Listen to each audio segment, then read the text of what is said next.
meron ditong Mio na nagpapalit sa akin ng nagpayos ng preno. Bali, lusot yung master niya, pinalitan ko na. Ayun. Ayun. Yung master. Ito na. Nagpalit na tayo nito. So, ito na nga. Nakabit na. Kaso, kahit yung preno mo, naabante pa rin. Pero may kapit naman sa konti. Ito kasi nangyari dyan, guys. Itong disc brake niya, hindi na to original. So, ito. Ano sikreto doon? Ito na yun. Alright guys, dito yan. Oh.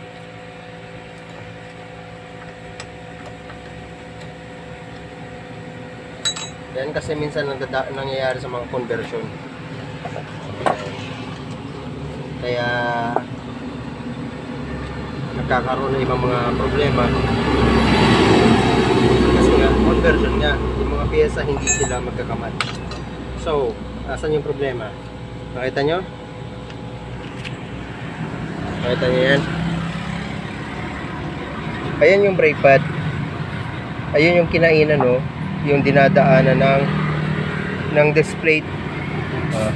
Hindi lahat na ipit niya. So, kinainan niya lang yung part na dinadaanan ng disc plate. Tapos, yun may natira. So, pag nagpreno kayo, magbabanggaan na yun.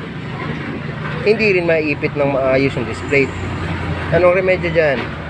Gagrinderin natin na magpantay-pantay lahat dyan. Okay, tara! Alright, ayan, oh, nakita nyo? Oh. Hindi lahat naiipit. Ganyan lang yan, oh. Hindi niya inaabot lahat. Dapat ganito yung kain ng isang preno. Ayun. Ngayon, ganyan lang siya. So, kinain yung brake pad. So, magpapanggaan yung dalawa lang sa taas. Yan, oh. Kita nyo? Mas nagpanggaan na yung sa taas na yun, hindi niya na maiipit lahat. So, gagrinderin natin yan para hindi na magmanggaan yung sa taas. Maiipit niya ulit na maayos yung disc plate.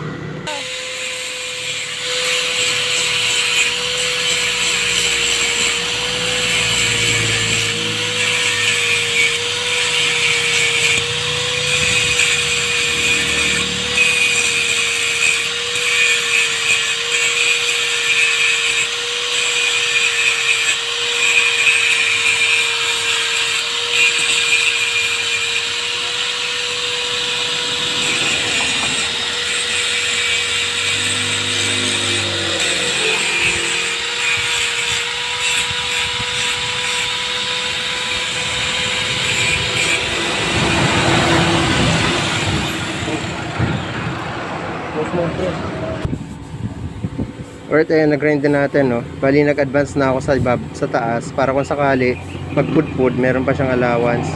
Kasi yung part na yon hindi na yun naman iipit sa plate. So, tara, buuhin na natin. Okay guys, so, nakabit na natin, no? Lakas na, oh.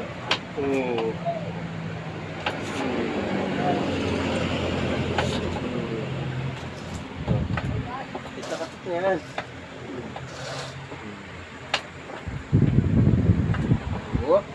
Okay, that's all guys, and thank you so much for watching my video. Hindi mo na daw ito, so okay guys. Right, okay guys, tapos na natin ang ating problema. Yun, umabot doon. Dito nagsimula. Dahil leak na to, nakailang palit na ng repair kit. Palit din ng palit, ibig sabihin may tama na. So kailangan ng palitan.